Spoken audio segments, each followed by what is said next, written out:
The man at the window.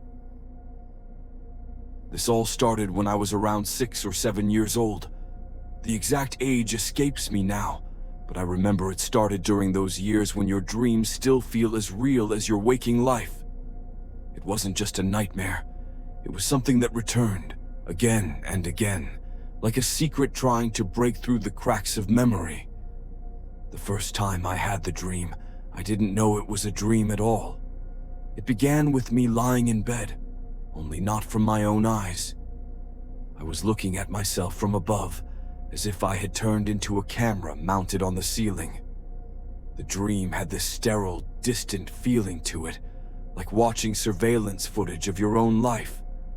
I couldn't move, only swivel my view slightly. I tried to float back into my body, but the harder I tried, the more distant I felt. I was trapped in that bird's eye view. Once the panic faded, the strangeness would start to reveal itself. My nightstand clock was the first clue. The red LED numbers always counted backward. It wasn't subtle. It would read something like 0413, 0412, 0411, ticking down instead of forward. At that age, I didn't even fully grasp the concept of digital time, but I knew something was wrong with it. Then I'd noticed the drawings. Crayon sketches taped randomly to the walls, my dresser, the closet door. All in a child's messy hand, stick figures in a line, holding hands, all smiling, always in front of a house with a bright blue triangular roof. Every drawing was the same. And always, one of the figures was clearly smaller than the others. It had to be me. But I never remembered drawing them, and I wasn't the kind of kid who drew things. My parents used to joke I was all bricks and no crayons. Then always, there was the train. A little blue toy train I had lost when I was maybe 4. It had been my favorite toy, one I apparently carried around everywhere. But one day it disappeared, and we could never find it again. Yet in the dream, it would always be there, sitting in a different spot each time. Once beside my bed, once halfway under the dresser, once right at the doorway, like it had been placed deliberately. And then, inevitably, came the window. I would glance over, always near the end of the dream, always just after spotting the train. And right on cue, there he'd be. A man standing just outside the window, face nearly pressed to the glass. He had short, grayish hair and a long, thin scar slashing diagonally across his left temple. His expression wasn't overtly threatening. If anything, it was neutral, but his presence chilled me. Every time, he'd just watch me. And then he'd start to scratch, slowly, deliberately, clawing at the window like he was trying to pry it open. And then I'd wake up. I had this dream every few months. At first, I kept it to myself, brushing it off as imagination. But after the 4th or 5th time, each one identical, I told my parents. My mom gently assured me that recurring dreams weren't uncommon, especially at my age. My dad, ever the practical one, told me to remember that they were just down the hall if I ever felt unsafe. That night, he even took me outside to walk around the house, showing me there were no footprints, no smudges on the window, nothing out of the ordinary. That helped for a while. The dreams stopped for 6 months. I almost forgot about them. But one night, it came back. Same format, same details. Except this time, one thing was different. The window was open. In the dream, I immediately felt the cold. It poured in, sharp and real, and I couldn't move. When I finally woke up, I was in sleep paralysis. My mind was screaming for me to get up, to check the window, but my limbs were frozen. For 5 agonizing minutes, I lay there, paralyzed, feeling that same cold breeze swirl around my face. It was real. I could feel it. When I finally broke free and ran to the window, it was closed. locked. But I didn't sleep the rest of the night. I started obsessing. I'd go to bed trying to prepare for the dream, hoping that by thinking about it, I could control it. And strangely enough, it worked. The next time I had it, I didn't panic. I recognized the steps, even anticipated them. The fear dulled. Eventually, I grew used to it, like it was a part of my life. But the story didn't end there. One night, maybe 2 years after the dreams began, I decided to bring it up again to my parents, this time in detail. I described everything: the clock, the drawings, the toy train. But when I got to the man with the gray hair and scar, something shifted. My dad's face went pale. He cut me off mid-sentence and asked, "Are you sure about the scar?" I nodded. He exchanged a glance with my mom, one of those heavy, wordless stares that adults think kids can't interpret. Something passed between them. My mom tried to brush it off, saying it was probably just a coincidence. But a few days later, they sat me down. My mom did most of the talking. Apparently, when I was really young, too young to remember, there was a man named Brian who used to babysit me. He wasn't family, but my parents referred to him as Uncle Brian out of habit. He was a friend of my dad's from college, someone they trusted back then. But something happened. They didn't tell me what. Just that my dad had a falling out with him. Something serious enough that they cut ties immediately and forbade him from coming near us. My dad emphasized that Brian had a scar on his temple, the result of a car accident long before I was born. That's when everything in me went cold. I had no memory of Brian, not a single one. But my dreams had preserved a detail so specific that I couldn't explain it away. My dad offered a theory. He thought maybe my brain had locked something deep in my subconscious, a memory too early to fully understand, but vivid enough to leak into dreams. He told me I used to cry when Brian left, that I'd beg for him to read to me at bedtime. But one day he stopped coming, and my parents never mentioned him again. That would have been enough of a story on its own. But what came next is what has haunted me for years. The dreams slowed down after that conversation. I had maybe one more within the next year. But then, one night, everything came rushing back. I woke up from the familiar dream, window, clock, man, and sat in bed, rubbing my eyes. I looked at the window out of habit, and I saw something move. Just for a second. A flicker, a silhouette ducking out of view. I screamed. My dad bolted out of bed and ran outside barefoot. My mom held me while I hyperventilated. A few minutes later, my dad returned and whispered something to my mom. Then they called the police. Here's the part I still can't make peace with. I'm almost certain they never actually made that call. There were no sirens, no officers, no report. The next morning, my dad told me he saw faint footprints in the dirt beneath my window. I asked if he thought it was Brian. He said that was impossible. We moved, he said. He doesn't know where we live.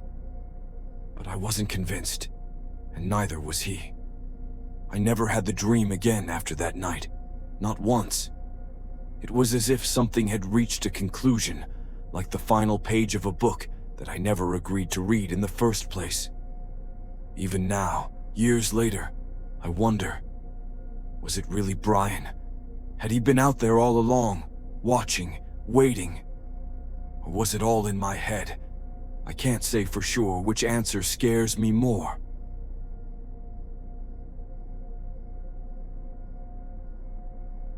The red door in the basement. This story happened when I was 17, and I still think about it more often than I'd like to admit. Back then, I was staying with my cousin Liam for a few weeks during summer break. His family had just moved into an old Victorian-style home on the outskirts of Ashland, Oregon. The place was beautiful in a creepy kind of way.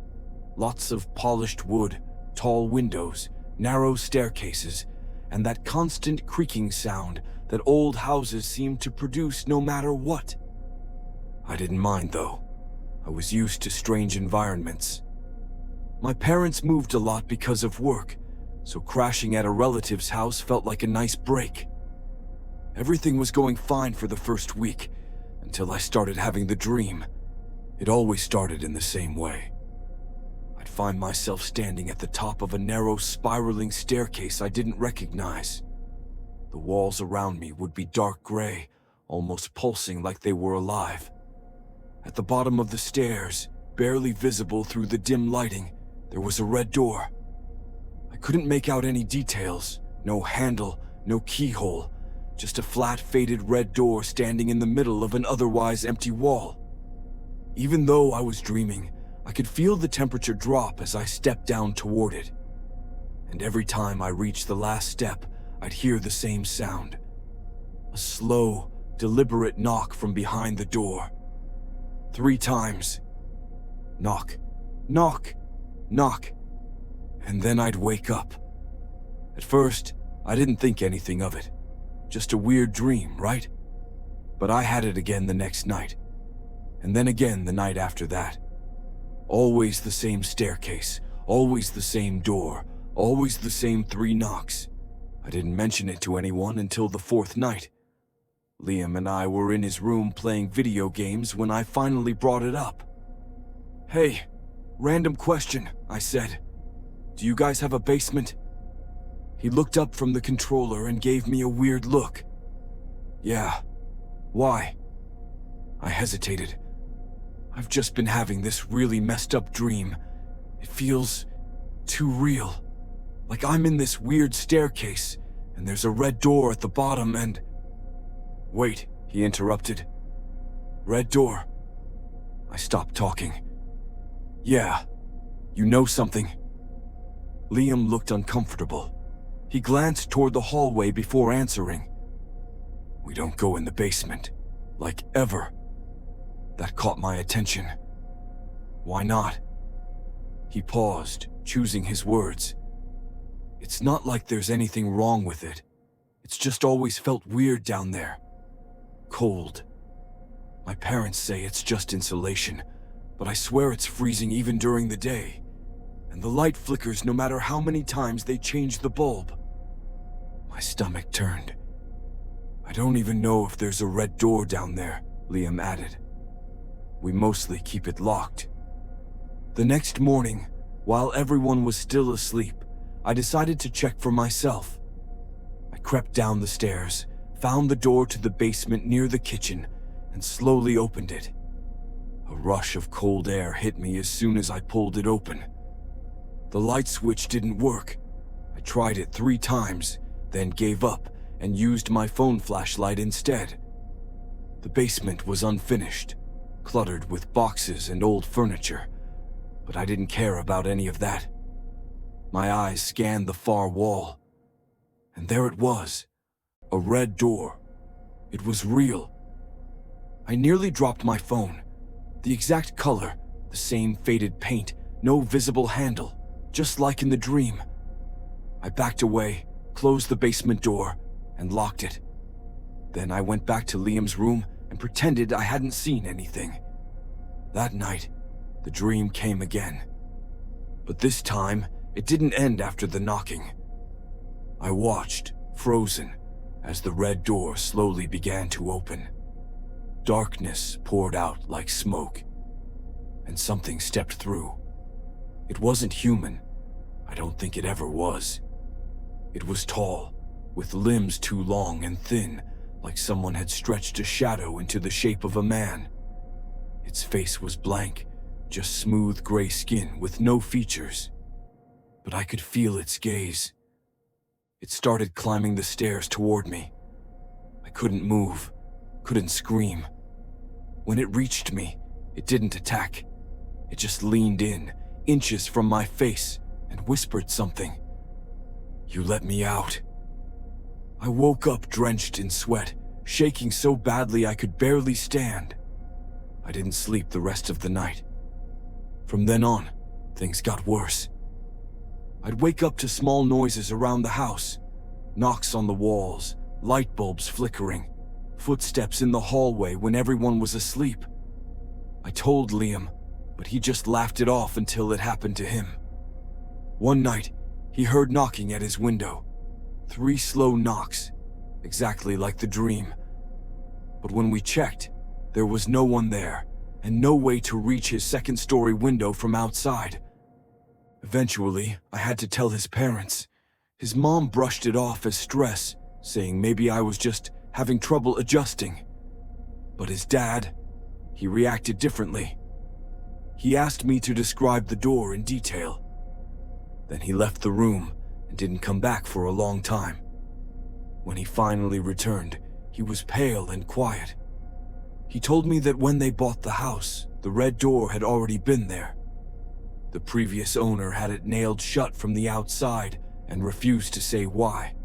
They assumed it was just covering up water damage or a crawl space. They'd never opened it. Until now.